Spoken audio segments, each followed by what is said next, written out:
오늘 성령을 주신 이유에 대해서 사도행전 2장, 사실 사도행전 2장 전체를 다 읽어야 됨에도 또 1장부터 4절까지 읽었어요. 그 2장 말씀 여러분 잘 아시는 말씀이죠? 네, 너무 잘 아시는 말씀이죠. 2장 예수님이 죽으시고 부활하신 난 후에 성령이 내려오는, 하나님이시면서 예수님이시면서 동일한 그 성령님이신 분이 내려오시는 일입니다. 근데 오늘 이 사도행전을 통해서 우리가 좀 몇 가지를 보기를 원하는 것이에요. 보기를 원하는 것이고, 또 말씀을 오늘 이 아침에 다 모든 것을 할 수 없기 때문에 오후 시간에 우리가 또 점심을 먹고 오늘 말씀을 들으면서 우리가 성령을 사모하면서 성령 세례에 대해서 우리가 좀 또 기도하면서 사모하면서, 혹시 성령 세례를 경험하지 못하신 분들이 계시면은 성령 세례를 경험하는 또 그러한 일들이 있을 줄 믿습니다. 네. 1절 말씀에 보니까 성경을 보시고 계시죠? 네. 안 보시는 것 같아서. 성경을 보시면은 그 뭐라고 얘기하고 있습니까? 1절 초도에? 네, 오순절 날이 이르렀다. 여러분 오순절에 대해서 아십니까? 네, 오순절이 어떤 날입니까? 들어는 봤죠. 들어는 봤는데 오순절, 여러분 요즘 그 성경 통독하고 계시죠? 레위기 지나셨죠? 네, 레위기 지나셨죠. 예전에 지났죠. 지금 뭐 하고 계시죠? 많이 가셨네요. 네, 그러면 레위기는 옛날이요. 옛날이요. 고난의 시간이 지났다. 뭐 이렇게. 네, 좀 이따 얘기하겠지만 레위기 23장에 보면은 그 오순절 날에 대해서 얘기하고 있습니다. 잘 설명해 보는데, 오순, 우리나라만으로 순이라는 말이 무슨 뜻인 줄 아세요? 순이라는 말.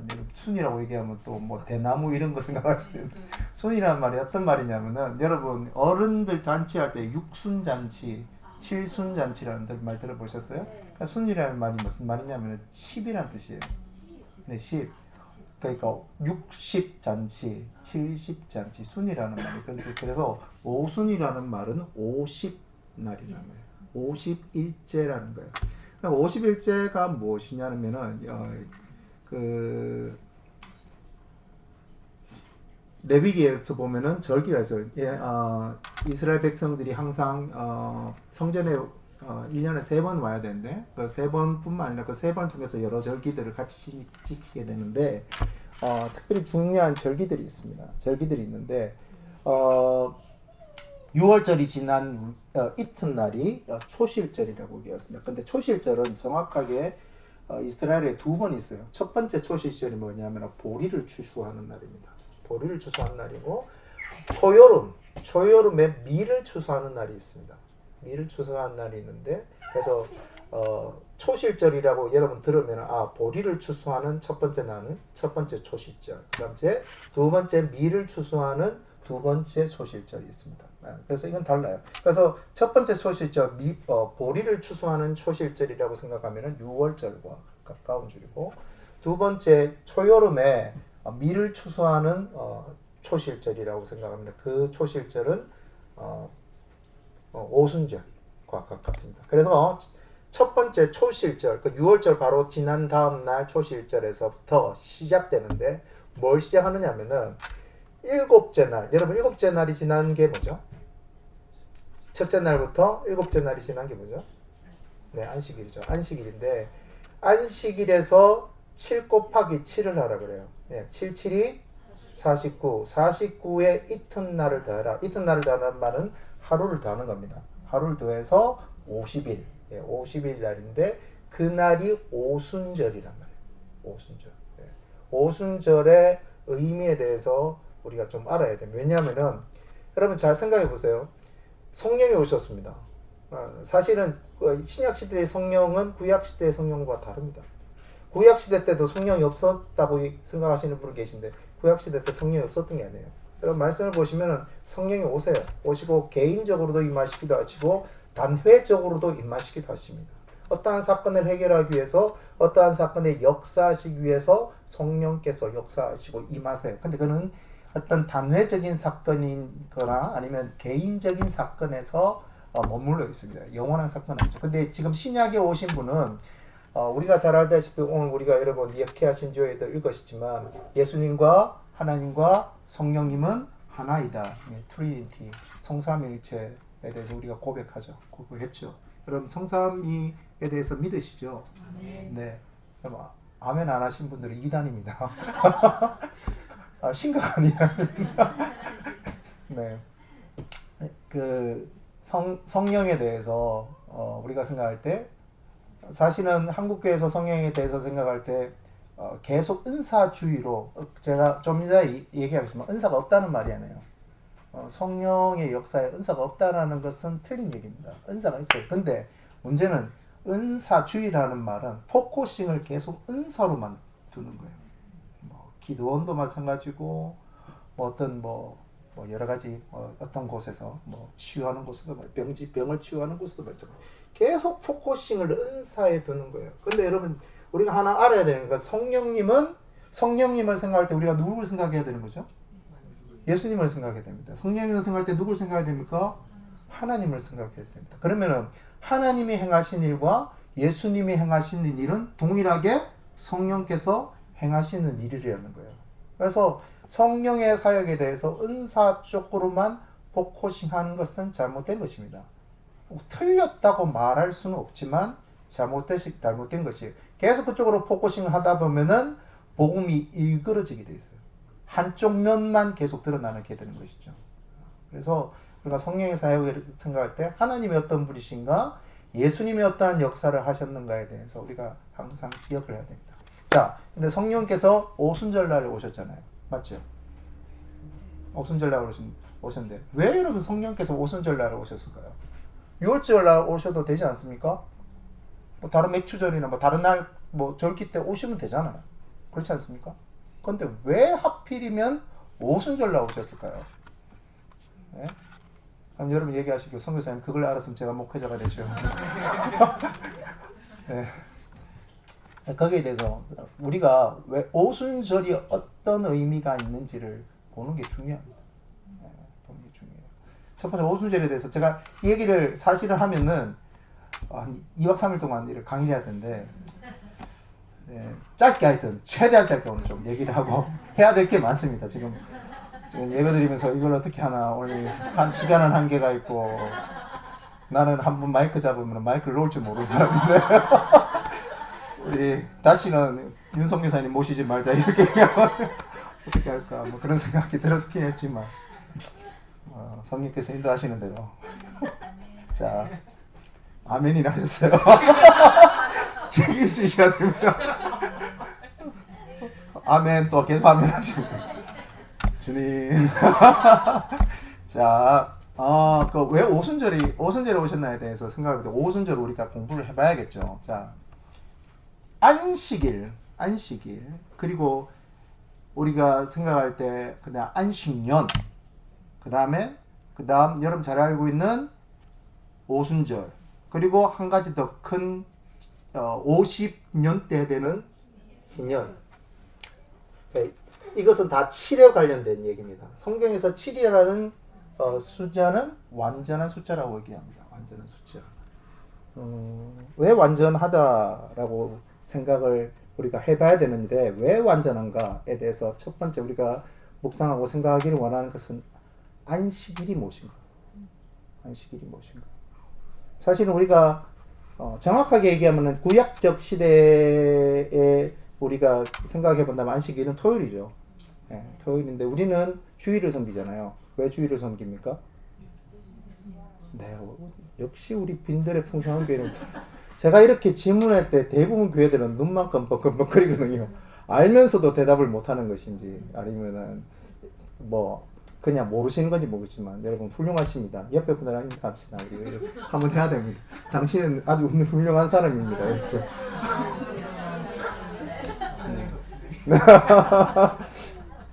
네. 근데 안식일에 대해서 우리가 생각해봐요. 우리가 6일째 일을 하고 사실 6일째 일을 하고 7일째 안식을 하는데 6일도 사실은 엄밀하게 얘기하면은 디테일하게 얘기하면은 6일도 다 안식일의 개념이죠. 하나님과 동행한다는 개념에서. 근데 그 안식일에는 아무것도 하지 말고 하나님과 교통하라는 거예요. 어떤 사람은 안식일이니까 우리 선교사 같은 경우에는 안식년, 저는 지금 14년 차인데 안식년을 한 번도 못 하고 있으니까 이번 연도에도 사실은 제가 안식년을 할 수 있는 상황이 아니에요.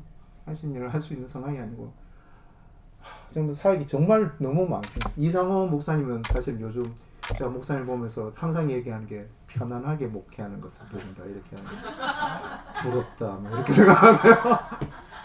부럽다. 근데 저도 좀 편안하게 좀 성경하고 이래야 되는데 이게 기질 자체가 그게 안 되는 거지. 누가 뭐 시키는 것도 아니고 그런데도 뭐 근데 일일을 만들어서 하는 것은 뭐 만들고 싶어서 만든 게 아니라 묵상하는 가운데 약속된 말씀이 있었기 때문에 제가 했습니다. 약속된 말씀 때문에 하고 있는데, 네, 원래도 뭐 사역이 너무 많죠. 많은데 원래는 하나님께서 강제로 쉬게 하시더라고요. 1월 2일부터 5월 거의 5월 첫째 주까지는 한국에 있었습니다. 아무것도 못하게 하셨어요. 그래서 제가 이제 성교관에, 저기 신촌에 성교관에 있었거든요. 성교관에 있으면서 하루 했던 일이 뭐냐면은 앞에 저희 아들이 연세대 다니고 있어서 연세대 왔다 갔다 하고, 그다음 이제 홍대 그쪽으로 걸어 다니고, 주말에도 홍대 걸어 다니면서 아 요즘 젊은이들은 저렇게 노는구나 이렇게 보기도 하고, 이렇게 또 걸어 한 4km, 5km 하루에 이렇게 걷기도 하고 운동도 하고 그렇게 했었거든요. 하나님께서 그렇게 쉬게 하시더라고요. 쉬게 하시는데 한 가지 하나님과 좀 더 깊은 시간들을 보낼 수 있고, 뭐 걸으면서도 묵상하고, 한국에 오니까 한국의 하늘이 또 다르잖아요. 그렇다고 생각하시나요? 네, 한국의 하늘이 다르고 한국의 또 공기가 다르고. 여러분은 한국에 있으신가 잘 모르죠. 네. 그러니까 저는 한국에 올 때마다 그 생각이 들어요. 네. 한국에 딱 와서 인천공항에 내려가서 리무진을 타고, 제가 집이 대구인데 대구까지 이렇게 버스를 타고 가잖아요. 그 버스를 타면서 느끼는 게, 와, 길 좋다. 길이 이렇게 좋을 수가 있나? 그런, 여러분 차를 타면서 길 좋다라는 느낌 모르시죠? 알아요? 모르시면서 항상 뭐 느끼니까 모르잖아요, 그거. 몽골 갔다 와서 그렇군요. 네. 그렇군요. 여러분 한 2년 지나보세요. 또 느낌이 없지. 저희는 뭐 베트남에 정말 길이 안 좋거든요. 길이 안 좋아서 네, 올 때 다 정말 길 좋다 이런 생각이 들고 뭐 그랬잖아요. 그래서 하여튼 이번에 안식년은 아니지만 안식년 같은, 안식년 비슷한, 안식년을 안식월 뭐 하여튼 그런 거를 이제 하나님께서 강제로 쉬어 라고 해서 지금 쉬고 있습니다. 그래서 내년 3월까지 3개월에 한 번씩은, 한 달에 한 번씩은 나와야 돼요. 나와서 쉬고, 네, 우리 이상호 목사님한테 전화해서 맛있는 거 사주세요. 어제는 뭐 저녁에 또 찬양팀 있다고 해서 일찍 나오라 그러더라고요. 나와서 연어 덮밥, 연어 뭐죠? 저 요 앞에 가니까 뭐 있더라고요. 네, 스시 많이 가시는 거 아니거든요. 네, 자기들만 맛있는 거 먹고. 하여튼 그거 먹으면서 맛있게 먹었습니다. 근데 하여튼 뭐 안식년도 있고, 그런데 안식년이나 또 안식년의 77이 49에서 더한 희년이나, 이것을 보면은 동일한 것이 있습니다. 그것이 무엇이냐면은 첫 번째 얘기해 7에 대한 완벽함. 그럼 완벽함이 무엇인가에 대해서 우리가 고민할 때, 완벽함은 하나님께 있다. 그러면 하나님의 속성은 무엇인가에 대해서 공부할 때 이 안식일, 안식년, 그리고 희년에 대해서 우리가 공부해 볼 필요가 있다는 거예요. 그 공부해 볼 때 희년과 안식일과 안식년과 그리고 오순절에 대해서 동일한 개념과 이해함이 있다는 것입니다. 이해가시죠? 하나님의 완벽함은 그럼 무엇일까? 하나님의 완벽함. 세상 풍경 중에, 이 노래 아나? 이런 시인과 총장의 시인과 총장 아세요? 하덕규. 네, 시인과 총장. 세대가 다르군요.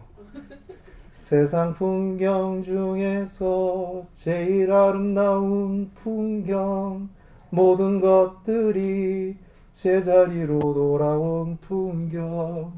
세상 풍경 중에서 제일 아름다운 풍경, 모든 것들이 제자리로 돌아온 풍경. 풍경 있는 교회 저 홍보하는 것 같은데. 예배가 비슷해요. 하여튼 제가 들어보면 그쪽이나 이쪽이나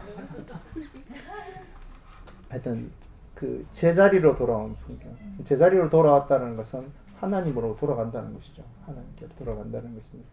우리가 하나님께 안식일을 가지면서 하나님과 교제할 때 하나님의 그 완전함이 우리 가운데 회복되게 됩니다. 그 창조의 원리가 회복되게 돼요.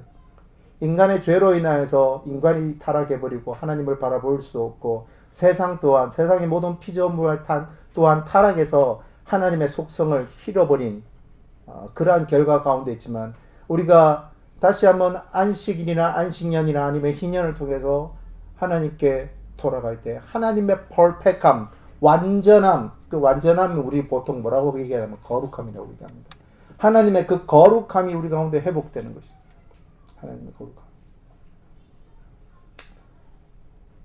그래서 우리 그 안식년에서 우리가 하나님과 교통할 때 그러면 그 가운데 첫 번째 뭐가 생기냐? 좀 나중에 좀 더 구체적으로 얘기하겠지만 우리 가운데 회복이 일어납니다. 회복이 일어난다는 건 무엇입니까? 죄론에서 여러분 뭐 이상원 목사님 뭐 잘 강의하시겠지만 다림줄 다 들어보셨죠? 네, 다림줄을 보면은 우리 안에 두 가지의 벽이 있잖아요. 제가 힐링 강사는 아닙니다. 이상원 목사님 하도 강의를 많이 듣다 보니까 하도 많이 가다 약간 이제 사입은 아니지만 가짜 짜가 힐링 강사.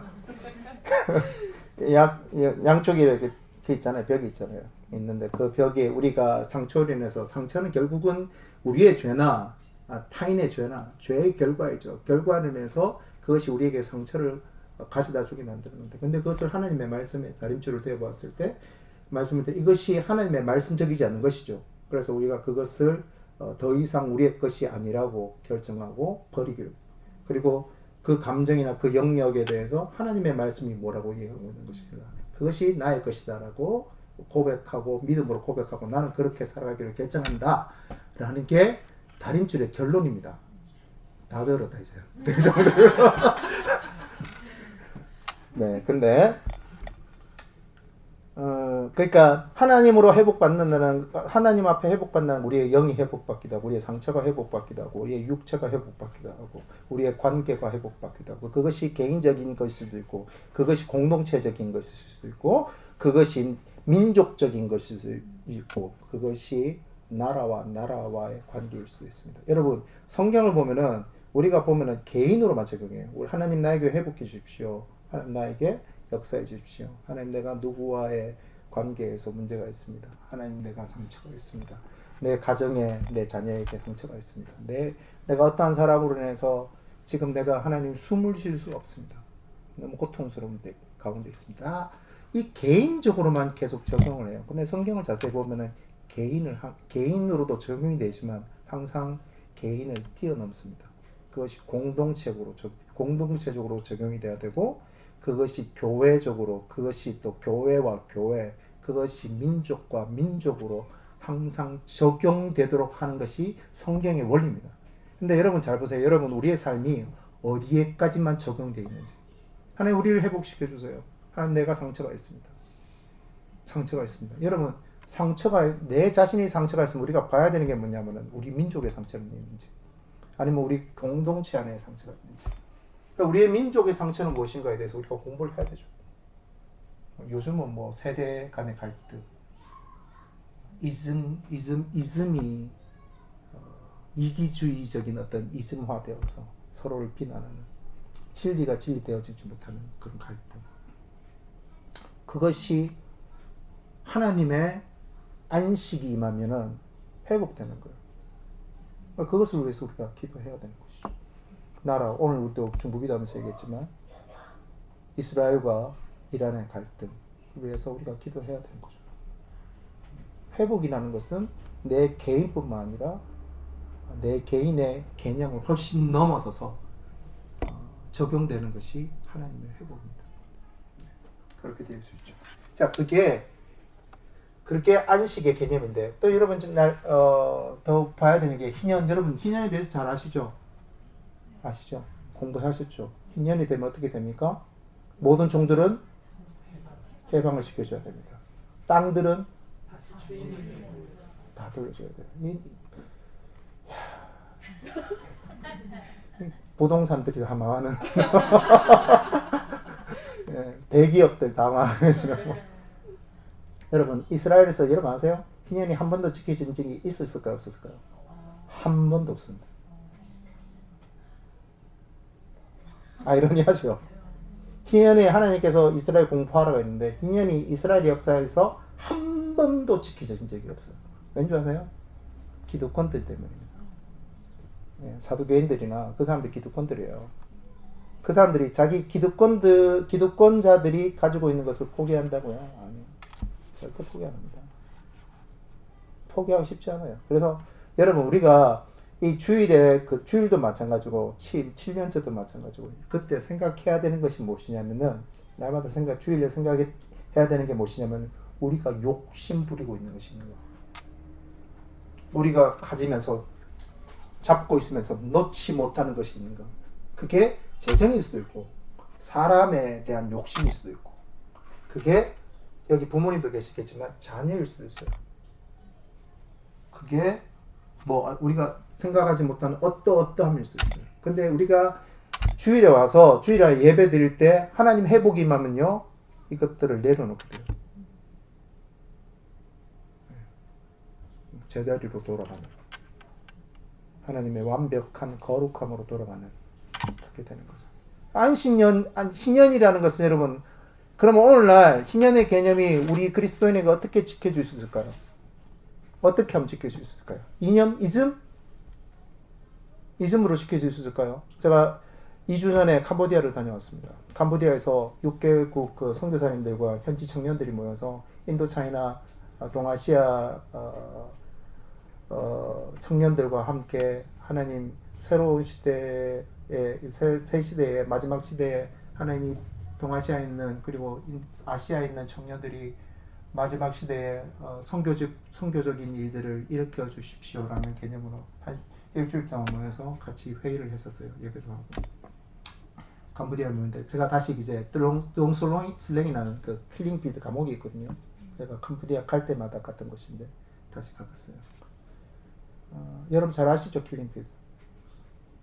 모르시군요. 캄보디아를 가보셨나요? 네, 혹시 가보실 일 있으면 프놈펜에 있는 똥슬랭 가보십시오. 네. 한 사람이 그 펄버트라는 한 사람이 사회주의, 공산주의 이즘에 미치니까 모든 사람을 죽일 만큼 안경 끼고 옷에 영 하나만 새겨져 있어도 다 죽여버렸어요. 1980년, 70년, 80년대에 있었던 인류의 역사상 어떻게 보면 가장 악랄하고도 슬픈 역사 중에 하나입니다. 네, 여러분 사회주의, 공산주의를 보면은 이즘으로 보면은 우리가 착각할 정도로 하나님 나라와 비슷한 것 같아요. 모든 것이 equality, 동일한. 하나님 나라와 비슷한 것 같아요. 하나님만 우리의 왕이시고 우리는 동일한 백성이다. 누가 높은 것도 없고 누가 낮은 것도 없고 동일한 우리의 삶을 살아야 한다라는 이퀄리티잖아요. 사회주의는 거잖아요. 공동체가 중요하지 개인이 중요하지 않다. 굉장히 성경적이잖아요. 아니군요.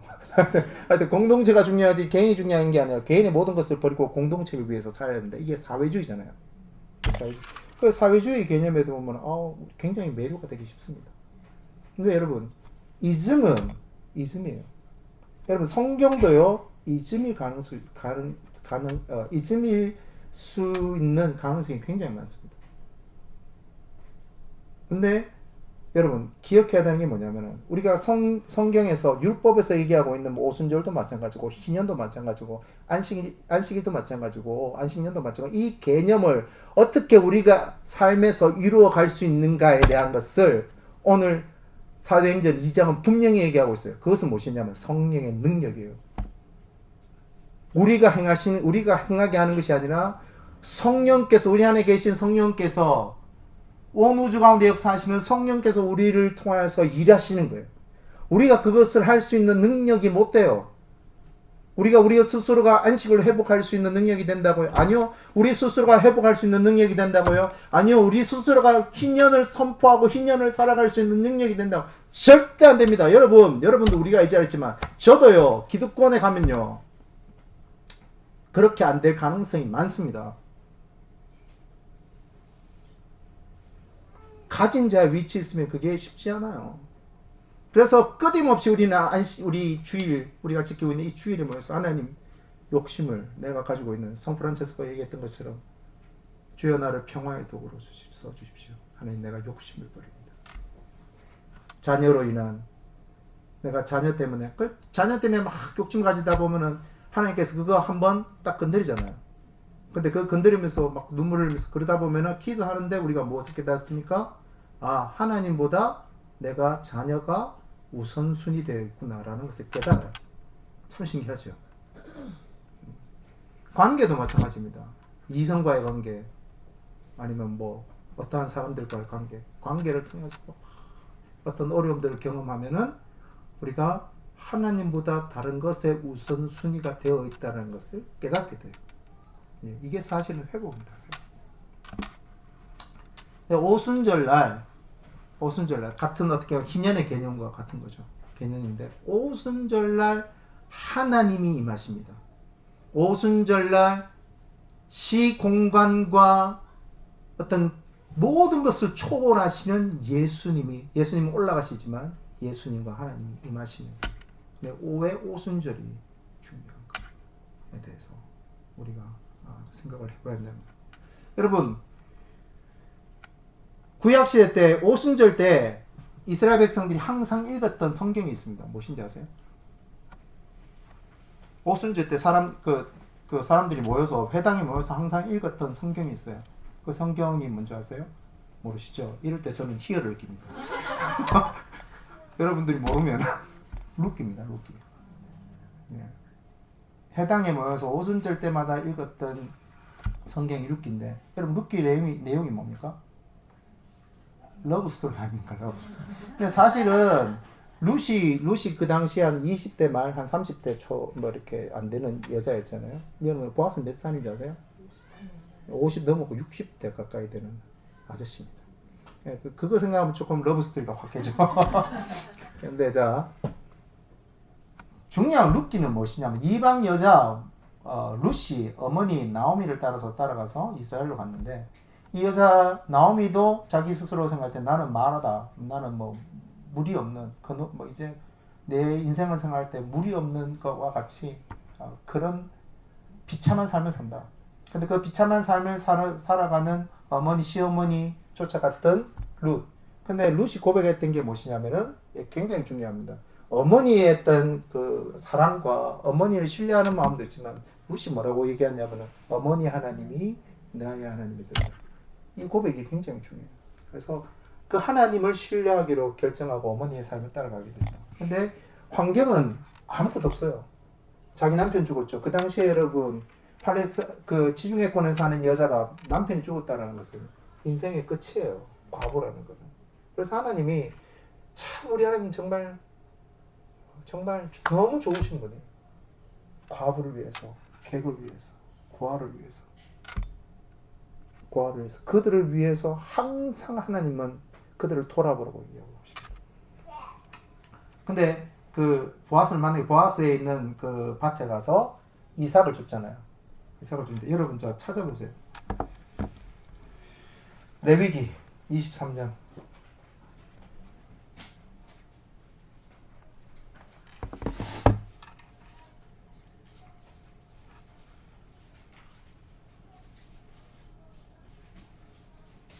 레위 23장 내용은 여러분 쭉 보면 이게 오순절에 대한 내용입니다.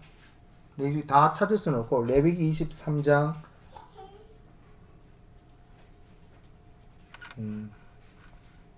3장 22절 찾으셨나요? 네. 22절 같이 한번 읽어보겠습니다. 시작. 너희 땅에 곡물을 낼 때에 단 모퉁이까지 다 내지 말며 떨어진 것을 줍지 말고 그것을 가난한 자와 거류민을 위하여 남겨두라. 나는 너희의 하나님 여호와이니라. 여러분 이 말씀이 오순절날 적용되는 말씀이에요. 오순절날 뭘 말한다고요? 초실절, 두 번째 초실절, 밀을 베는, 밀을 베는데 곡물을 벨 때에 다 베지 말라는 거예요. 여러분 이거 어디서 보셨어요? 보아스. 그 레오나르도 다빈치인가요? 이삭 죽기. 이삭 죽기가 사실은 그 보아스 루스키에서 나오는 그 그림입니다. 루키에서 나오는 그림. 이삭 죽기라는 것이 오순절날 이삭 죽기라는 것을 항상 시했던 보아스가 이방인 여인 루시 보아스의 밭에 들어가서 이삭을 죽기 시작하는 거예요. 그리고 보아스가 그 루스에 대한 이야기 스토리를 듣습니다. 그리고 나서 사실은 여러분 보아스가 꼭 루스를 취하지 않아도 돼요. 우리가 잘 알다시피 기업 무를자에 대해서 얘기하고 있잖아요. 기업 무를자가 그 사람이 뭐 펄스터가 아니고 사실은 다른 사람들이 펄스터가 있었어요. 근데 그 사람들한테 물어봤잖아요. 물어봤는 이유는 첫 번째는 보아스가 그 루스에 대해서 책임지려고 하는 마음이 있었고 그리고 두 번째는 그 사람들이 책임지지 않을 것에 대한 마음들도 있어. 그런데 우선순위가 있었기 때문에 그 사람들한테 물어봤어요. 그렇게 하시겠습니까? 그렇게 하시겠습니까? 했는데 안 한다고 하고 그래서 보아스가 루스에 대해서 책임지기 시작하잖아요. 근데 이 보아스의 행위에 대해서 그것이 하나님적이라는 거예요. 하나님이 그러하신 분이라는 거예요. 보아스는 그렇게 살지 않아도 누가 뭐라고 얘기할 사람이 없어요. 안 해도 돼요. 그렇게 안 해도 됩니다. 참 안타깝게 사실은 하나님께서 미국이라는 나라를 세우셨잖아요. 저는 갑자기 정치 얘기는 조금만 하겠습니다. 그 지연 목사님보다 좀 나으니까요, 제가. 하여튼 뭐 그 정도로 얘기하시면 하여튼 그 미국이라는 나라는 하나님께서 축복해 주신 나라잖아요. 근데 축복해 주신 게 뭐냐면은 그들을 통해서 하나님의 뜻이 모든 민족에게 흘러가도록 축복해 주신 나라잖아요. 그리고 또한 미국이 그렇게 살았습니다. 모든 나라에 대해서 자기 나라의 이익을 추구하는 정책으로 뿐만 아니라 모든 나라에 가난한 나라나 빈약한 나라에 그들의 힘을 흘려보내주는 그러한 나라로 하나님께서 쓰셨어요. 근데 이상한 티그스로 시작하는 한 사람이 이제 등극을 해가지고 이상한 관세 정책을 막 내면서 여러분 거기서 보아스를 느낄 수가 있습니까?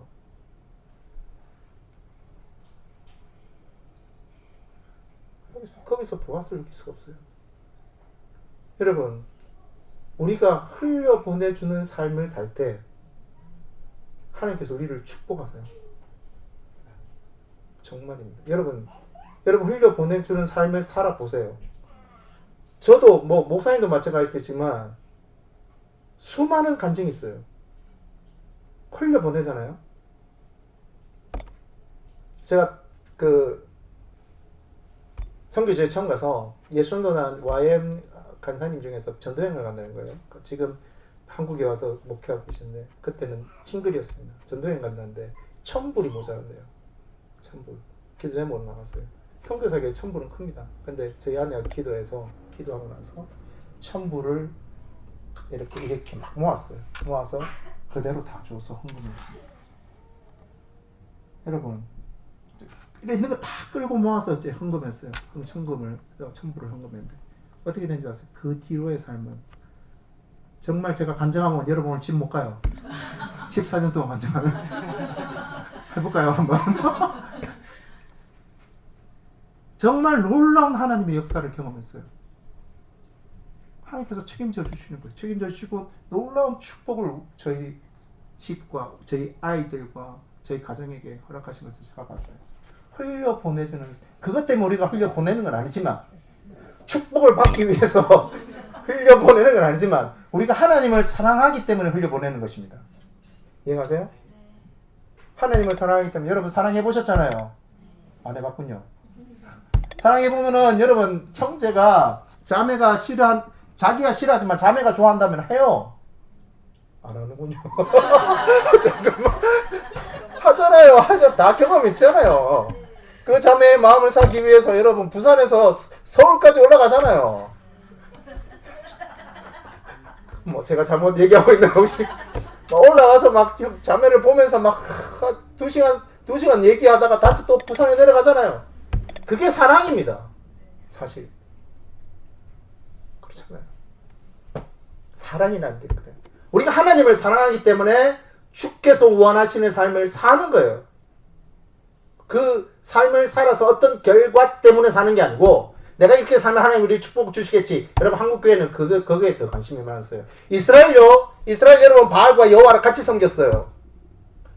바알만 섬기는 게 아니라 여호와도 같이 섬겼어요. 근데 바알과 여호와를 같이 섬긴다는 것은 여호와를 섬기는 이유가 복 때문입니다.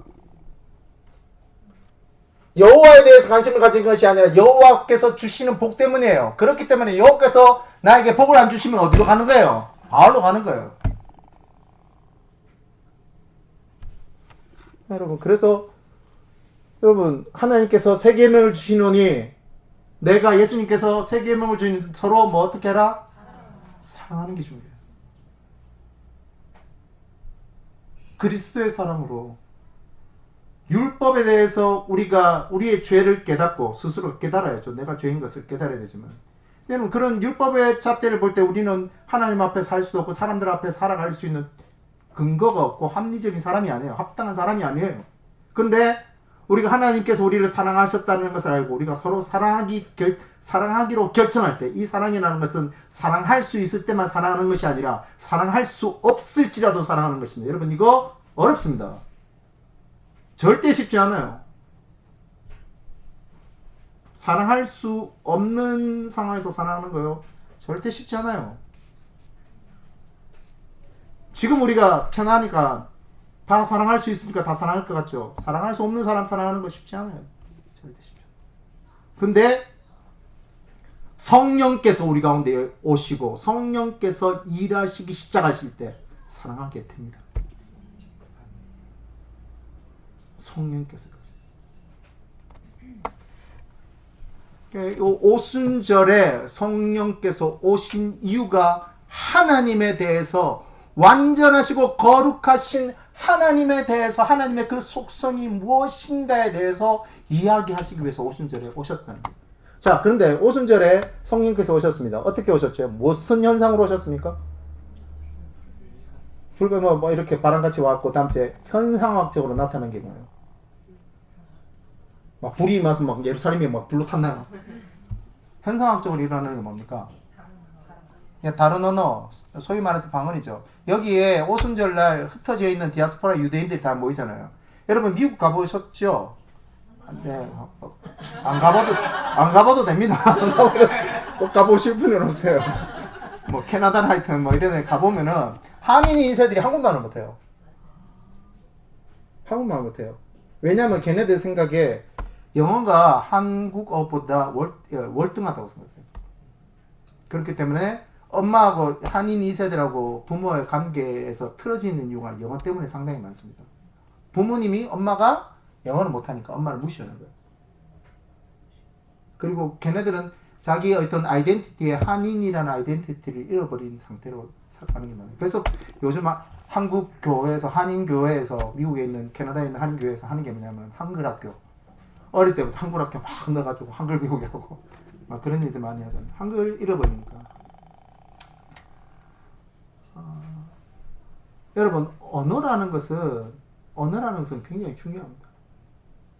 근데 거기에 제가 금방 말했던 것처럼 다른 나라에서 오래 사니까 2세대 한인 2세, 한인 3세들이 우리나라의 언어를 잃어버리잖아요.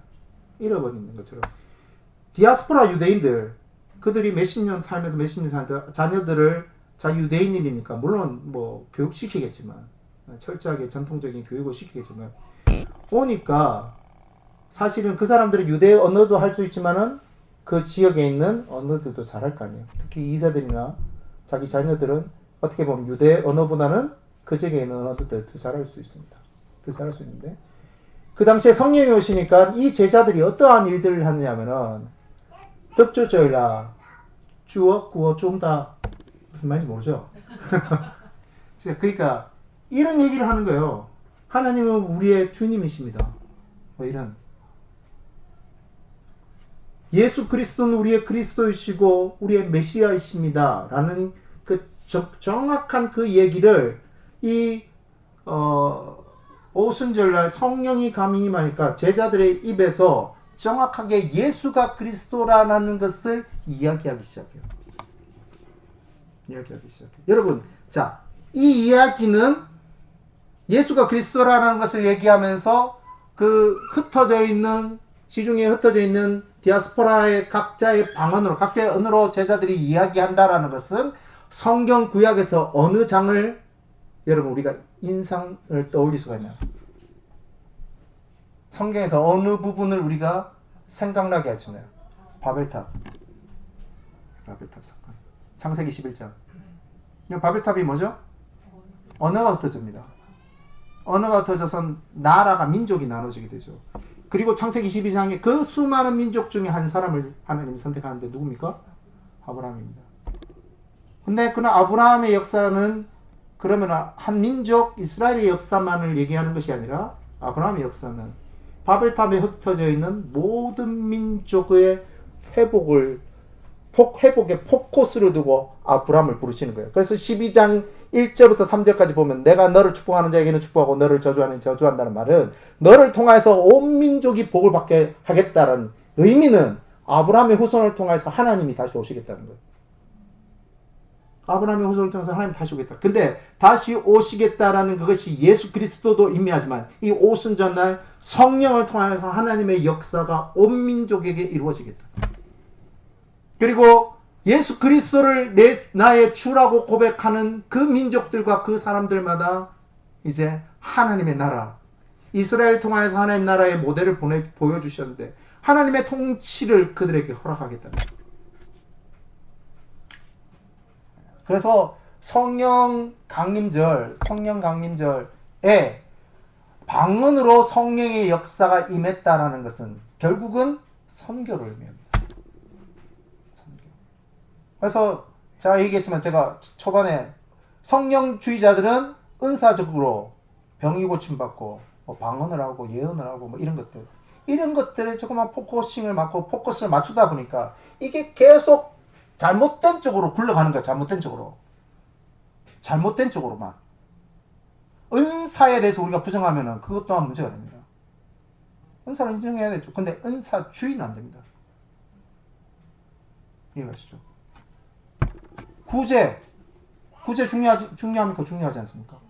중요하죠. 구제 너무나 잘 많이 해야 됩니다. 여러분, 근데 구제를 한다고 예배를 포기해도 됩니까? 저는 구제하는 사역자들 많이 봤거든요. 조금 진보적인 쪽으로 많이 계시는 목회자들이 이렇게 중요해요. 정말 구제를, 주일도 예배 포기하고 구제하러 나가요. 물론 한 번, 두 번 이해하시지만 그게 너무 많아요. 항상 그것도 아니라고 생각해요.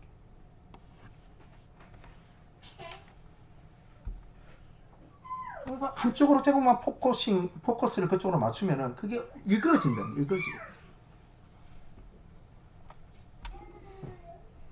그래서 하나님께서 오순절날 성령께서 임하시는데 그 성령의 현상적인 무엇이냐, 방언이라는 것은 모든 민족에게 하나님의 자녀로 되는 역사를 허락하신다. 근데 하나님의 자녀로 되는 역사를 주신다는 것은 여러분 잘 기억하세요. 뭐냐? 단순히 여러분 시시시시 말하는 쪽국은 뭐예요? 사형리에 대해서 물론 그것을 통해서 많은 사람이 예수님께 돌아왔지만 여러분 굉장히 베트남 말로 TU라는 건데 영어로 얘기하면 not enough. 복음을 이야기하기 위해서는 그것은 충분하지 않아요. 여러분 어떻게 예수님 믿을래? 우리가 죄를 사해 주셨으면 이미 예수님 당신을 믿은 것입니다.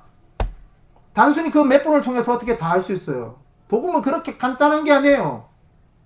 하나님은 그렇게 간단한 게 아니에요. 예수를 믿는다는 것은 그렇게 단순한 것은 아니에요, 여러분. 예수를 믿는다는 것은 물론 그게 시작일 수도 있지만 여러분 그 시작만을 이야기할 수 없어요. 복음이라는 것은. 어떻게 그 단순한 것만으로 얘기할 수 있단 말이에요.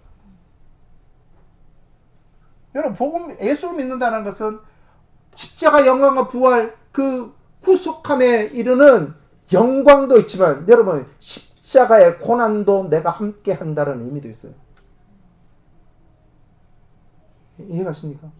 예수를 믿는다는 것은 십자가의 그 구속함에 그 영광에 내가 동참하는 거 있지만 십자가의 고난도 그것이 나의 삶의 영광이라고 인정하면서 그 예수를 믿는다는 의미는 그 두 가지의 의미가 있단 말이에요.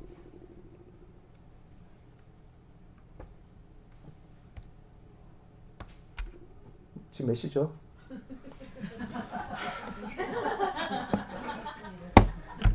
예, 의아든지 맞춰보겠습니다. 갑자기 2장으로 들어가야 되는데 1장만 얘기했어.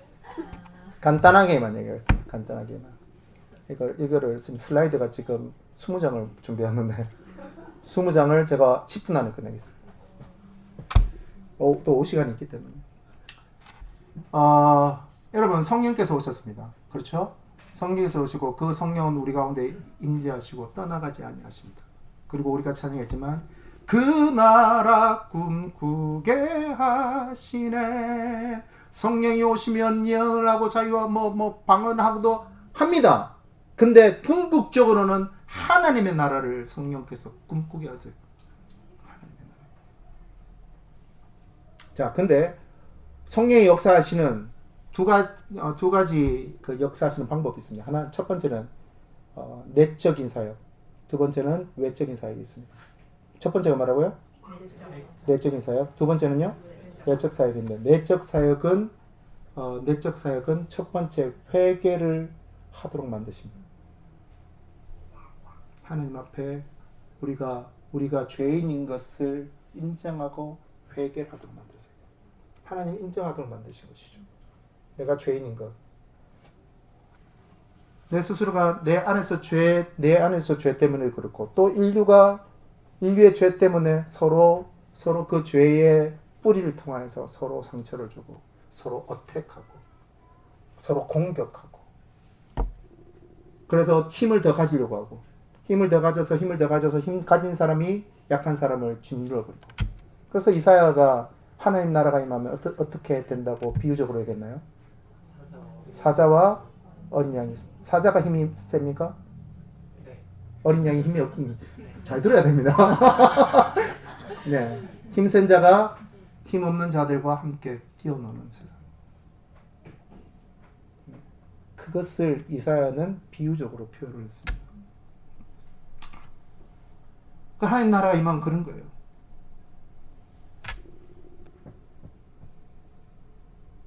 그래서 우리가 하나님 앞에 회개하게 합니다. 죄를 인정하게 되고 그리고 서로를 인정하게 되고 죄를 인해서 인류가 일그러져 버린 모든 인류가 하나님의 회복으로 들어가는 그것이 회개입니다. 그래서 우리가 중보기도할 때 회개하는 것, 내 죄 때문에 회개하는 것도 중요하지만 다른 민족의 남의 죄를 내 죄라고 인정하면서 내 죄라고 동일시하는 회개도 너무나 중요한 것입니다. 이게 중보기도에서 굉장히 중요한 거예요. 동일시기도 하고 그렇게 회개하는 능력이 있습니다. 그리고 여러분 두 번째 성령께서 내적인 사역 두 번째는 성령의 열매를 맺게 하십니다. 갈라디아서 5장에 나오는 성령의 열매 뭐죠? 한번 찾아볼까요? 갈라디아서 5장 누가 찾으시면 먼저 읽어주시겠어요?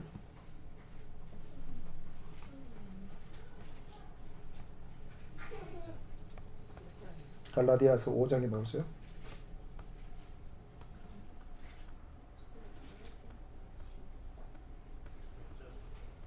오직 성령의 열매는 네. 사랑과 희락과 화평과 오래 참음과 자비와 양선과 충성과 온유와 절제니 이 같은 것을 금지할 법이 없나니. 사랑과 희락과 화평과 오래 참음과 자비와 양선과 충성과 온유와 절제다. 여러분 성령의 내적인 사역의 이 열매가 맺혀지는 거예요.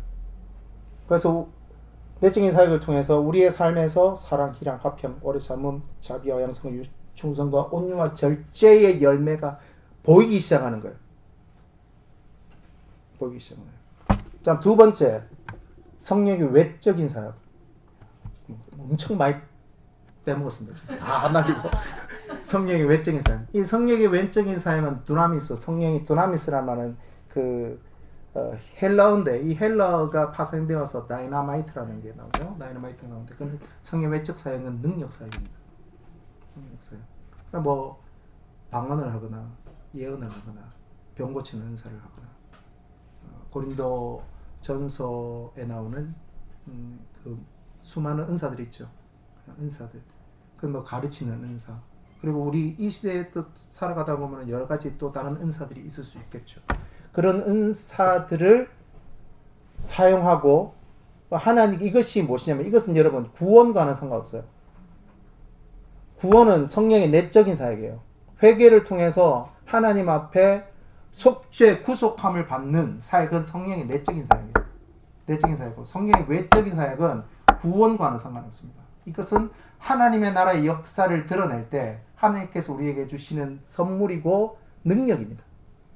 능력이기 때문에. 근데 그러면 성령의 내적인 사역이 중요하나 외적인 사역이 중요하나 얘기하면은 내적 사역, 외적 사역 둘 다 중요합니다. 근데 더 어떤 한 가지를 우리가 포커싱을 해야 된다면 제가 생각에는 내적 사역입니다.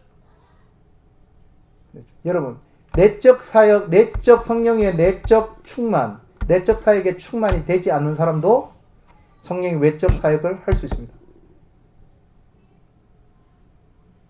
성령의 열매에 대해서 온유와 자비와 오래 참음이 되지 않는 사람도 이 은사를 하나님 주시기도 하세요. 주셔서 어떤 목사님들 이제 나가서 뭐예요? 은사 사역 하잖아요. 안전뱅이가 일어나요. 눈먼 자들이 눈을 떠요. 진짜입니다. 저를 보세요. 아니구나. 여러분 그래요. 그래요. 근데 그 목사님들 말년을 보면은 비참해요. 매도를 한다든지 돈의 문제가 된다든지. 근데 이 성령의 내적인 역사에 대해서 충만하지 못하면 외적인 것도 충만하고 내적인 것도 충만한데 이 내적인 것들이 건강하지 못하면 외적인 성령의 사역을 받으면 제가 생각하기에는 굉장히 위험해요.